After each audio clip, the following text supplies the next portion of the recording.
Selamat pagi, Aci berkah dalam. Selamat pagi, Ibu. Oke, terima kasih karena sudah mengikuti pelajaran pada hari ini. Kita terlebih dahulu absen dulu ya. Agnes Valencia, Hadir, Bu. Aci. Hadir, Bu. Oke, terima kasih karena kalian sudah bersemangat untuk mengikuti pelajaran pada hari ini. Baiklah, untuk memulai pelajaran, marilah kita berdoa terlebih dahulu. Silakan Agnes untuk memimpin doa. Baiklah, mari kita bersatu dalam doa, dalam nama Bapa dan Putra dan Roh Kudus. Amin. Ya Tuhan Yesus Kristus, kembali kami mengucap syukur kepadamu. Terima kasih atas penyertaan-Mu dari malam hingga pagi ini. Kau bangunkan kembali dengan napas hidup baru.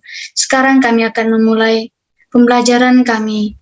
Semoga Engkau berkati sehingga kami dapat mengerti apa yang disampaikan oleh Ibu Guru kami. Ya Tuhan, doa yang tidak sempurna ini kami aturkan ke dalam tangan-Mu yang hidup dan berkuasa sepanjang segala masa. Amin. Dalam nama Bapa dan Putra dan Roh Kudus. Amin. Oke, masih ingat kan yel-yel kemarin yang Ibu ajarkan? Yuk kita buat yel-yel dulu ya. Kelas 9D. Berdoa, berkurban, bersaksi. Yes, yes, yes. Oke, terima kasih. Kita masuk ke materi kita hari ini. Kita akan mempelajari tentang iman dan iptek. Pertama, deskripsi materi pembelajaran. Sains dan iman tidak hanya saling melengkapi, tetapi saling membutuhkan untuk memberi pandangan yang utuh tentang realitas. Oleh karena itu, seseorang dapat menjadi ilmuwan sekaligus orang Kristiani tanpa perlu kompromi baik dalam intelek maupun integritas. Kisah Para Rasul bab 22 ayat 3, iman dan sains sering disalahartikan sebagai bertentangan. Namun, iman melibatkan keduanya, akal dan hati. Sains juga melibatkan hati saat mencari jawaban. Baiklah, apakah Agnes sudah menangkap dari penyampaian materi Ibu tadi? Silakan berikan contoh. Sudah, yang saya tangkap, tentunya saat kita mengerjakan soal atau tugas, kita menggunakan sains atau pengetahuan dan menggunakan hati untuk mengerjakan soal tersebut. Apakah begitu, Bu? Oke, baik sekali Aci, karena dalam kita mengerjakan segala sesuatu, misalnya ketika kita ada ujian, tentunya kita menggunakan sains atau yang disebut dengan pengetahuan dan kita melibatkan hati juga. Oleh karena itu, sains dan iman itu saling berkaitan. Mari kita lanjutkan. Yang kedua, tujuan intuisional umum. Konvergensi iman dan ilmu pengetahuan adalah kegiatan yang berguna yang dapat membimbing orang Kristiani dan ilmuwan menuju mencintai Tuhan. Mereka yang mengasihi Tuhan dengan kekuatan akan memanfaatkan sumber daya yang tersedia untuk menghasilkan buah pemahaman. Baik, sampai sini apakah Aci memahami atau sudah mengerti dari apa yang Bu jelas tadi? Ya, sedikit mengerti, Bu. Kita kan mengasihi Tuhan dengan kekuatan, akan memanfaatkan sumber daya yang tersedia untuk menghasilkan buah. Apakah begitu ya, Bu? Iya, karena kita sebagai umat manusia, kita mengasihi Tuhan dengan segenap kekuatan jiwa dan raga kita yang tersedia demi untuk menghasilkan buah pemahaman. Buah-buah pemahaman tersebut ialah seperti kita saling mengasihi, saling mencintai. menjalin hubungan relasi yang baik antara Tuhan dan sesama. Baiklah, Aci sudah lumayan mengerti dari penjelasan Aci tadi. Terima kasih. Kita akan lanjutkan. Ketiga, tujuan instructional khusus. Instructional khusus ini terdapat beberapa vektor keragaman, yaitu iman dan arkeologi, iman dan astronomi, iman dan sejarah, iman dan filsafat, iman dan sosiolinguistik, iman dan rancangan cerdas, serta yang terakhir dan distributif. Orang Kristiani harus mengintegrasikan pengetahuan mereka tentang ilmu-ilmu alam dan sosial ke dalam iman mereka, menuju pemahaman yang lebih baik iman yang mereka anut. Apakah Aci mengerti dari apa yang Ibu jelaskan tadi? Apakah sudah Aci tangkap? Sudah, Bu. Yang saya terima, kita sebagai orang Kristiani hendaknya memiliki tentang ilmu-ilmu alam dan ilmu-ilmu sosial ke dalam iman menuju pemahaman yang lebih baik. Begitu, Bu, yang saya terima. Ya, baik Aci. Karena kita sebagai orang Kristiani, kita sepatutnya, sewajarnya kita mengintegrasikan antara ilmu-ilmu alam dan sosial, karena semuanya itu berasal dari Tuhan juga. Oleh karena itu, hendaknya kita mengintegrasikan pengetahuan tentang ilmu-ilmu alam dan sosial ke dalam iman, agar kita menuju pemahaman yang lebih baik akan iman yang kita anut ke depannya. Kita akan masuk ke keragaman vektor, yaitu A, iman dan arkeologi. Arkeologi Alkitabiah melibatkan penyelidikan iman tentang sisa-sisa material masa lalu, budaya yang dapat menerangi periode dan deskripsi dalam Alkitab. Arkeologi adalah ilmu dalam arti ilmu pengetahuan yang sistematis. Iman seseorang, iman dan sains bertemu dalam beberapa penemuan arkeologi. Misalnya, John Garstang, seorang Inggris arkeolog, ada dua penemuan paling penting oleh tim Garstang adalah tembok kota yang runtuh menuju puncak gundukan dan bukti dari kehancuran kota yang sangat kejam. B. Iman dan sejarah. Sejarah memberitahu orang-orang Kristiani dan memberikan beberapa warna pada latar belakang yang orang Kristiani harus menganalisis kepercayaan mereka. Contohnya, kasus Rastafari akan menunjukkan bahaya mengabaikan penyelidikan sejarah yang tepat. Agama, kepercayaan, dan kebudayaan Rastafarian adalah fenomena global yang dimana menggunakan musik reggae dan penggunaan ganja sebagai sakramen.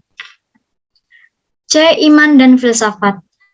Penulis sains Fred Heron beralasan bahwa karena kesalahpahaman mereka tentang doktrin Alkitabiah, beberapa orang berpendapat bahwa Injil tidak seharusnya logis, seharusnya hanya dipercaya. Sains memberikan kita banyak fakta yang kita ketahui meskipun kita tidak dapat melihatnya. Ini tidak membuat keyakinan ilmiah itu tidak logis. Alkitab tidak mengatakan bahwa iman adalah keyakinan akan hal-hal yang bertentangan dengan apa yang dapat kita lihat.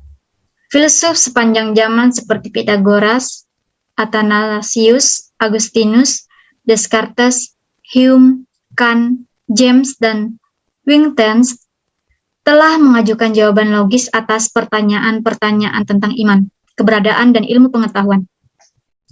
D. Iman dan astronomi.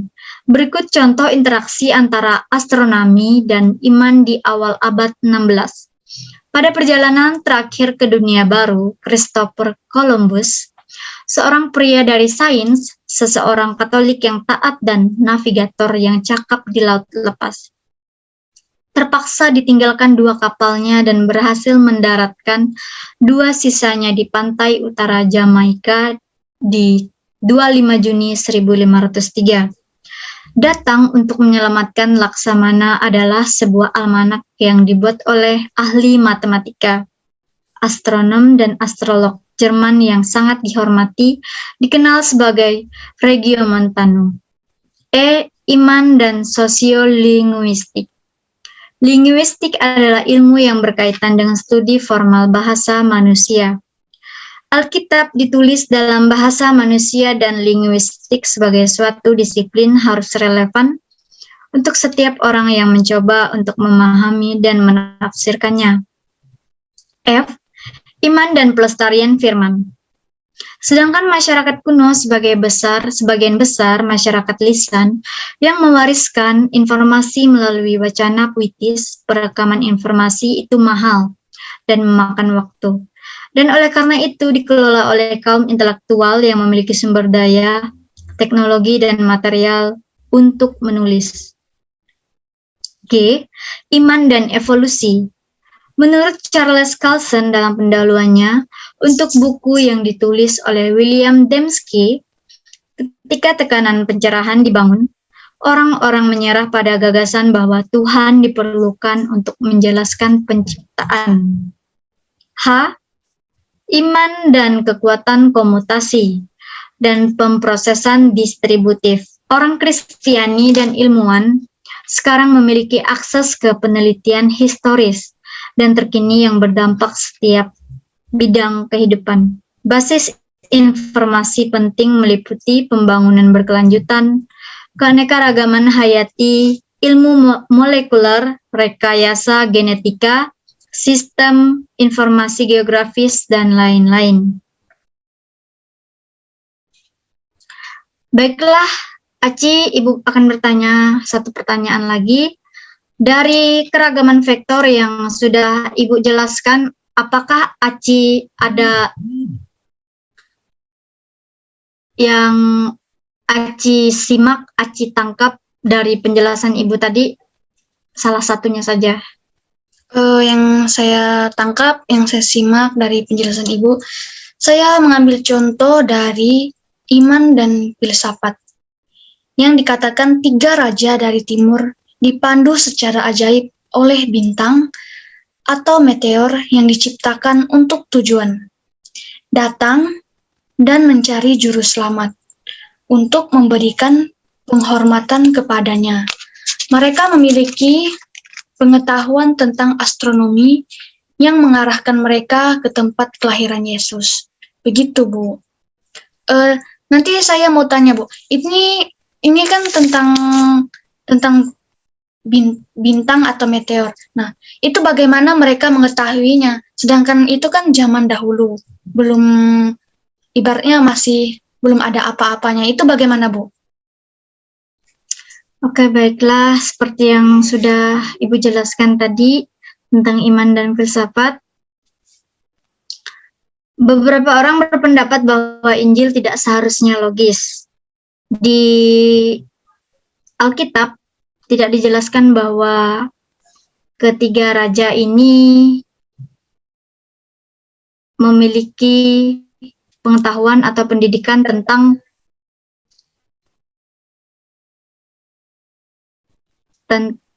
sains. Oleh karena itu, dengan panduan atau arahan dari bintang, ketika mereka mengetahui bahwa juru selamat sudah lahir, mereka menjadikan bintang itu sebagai petunjuk, sebagai jalan di mana mereka menemukan juru selamat yang lahir tersebut. Begitu kira-kira. Apakah dapat dipahami, Aceh? Oke, baiklah. Sekarang materi kita sudah selesai. Kita sebentar lagi akan mengakhiri pelajaran kita. Sebelumnya, Ibu akan menyimpulkan dari materi yang tadi Ibu jelaskan. Sejumlah vektor telah dipertimbangkan di sini yang telah dijelaskan sebagai bagian dari proses berulang menuju pemahaman yang lebih baik tentang hubungan antara iman dan sains. Tak satu pun dari elemen-elemen ini dengan sendirinya menawarkan jalan menuju rekonsiliasi, tetapi mereka mewakili langkah-langkah atau literasi yang sebanding dengan prosedur matematika untuk memecahkan persamaan sulit di mana tidak ada perhitungan tunggal memberikan hasil, tetapi dengan setiap perhitungan seseorang mendekati yang lebih akurat menjawab. Dalam kasus persamaan literatif, jawabannya tidak pernah 100% akurat, tetapi sedekat mungkin dengan jawaban yang benar untuk menjadi solusi yang biasa diterapkan. Semakin banyak literasi, maka semakin akurat jawaban menjadi. Tetapi, bahkan jumlah literasi yang tak terbatas tidak akan memberikan jawaban yang tepat. Itulah kesimpulan dari materi tentang iman dan iptek. Ibu akan memberikan tugas kepada kalian ya. Silakan dicatat. Jelaskan apa dan bagaimana. Jelaskan apa dan bagaimana sebenarnya hubungan antara ilmu pengetahuan dan iman. Antara ilmu pengetahuan dan iman. Sudah? Sudah semua? Bu. Sudah. Oke, terima kasih. Terima kasih untuk kehadirannya pada pagi hari ini. Kita akan menutup pelajaran kita pada pagi hari ini dengan berdoa. Silakan Aci untuk menutup pertemuan kita. Baik Ibu, terima kasih. Mari kita angkat tanda kemenangan kita dalam nama Bapa dan Putra dan Roh Kudus. Amin. Tuhan Yesus, terima kasih atas penyertaan-Mu dari awal hingga akhir pertemuan kami. Sekarang kami akan melanjutkan segala aktivitas kami. Semoga Engkau berkati kami dan Engkau lindungi kami. Dan semoga apa yang telah diajarkan oleh Ibu Chandra Pin dapat berguna bagi masa depan kami. Ya Tuhan, doa yang tidak sempurna ini kami haturkan ke dalam tangan-Mu yang hidup dan berkuasa sepanjang segala masa. Amin. Amin. Dalam nama Bapa dan Putra dan Roh Kudus. Amin. Terima kasih, Bu. Ya, sama-sama. Selamat pagi. Selamat pagi.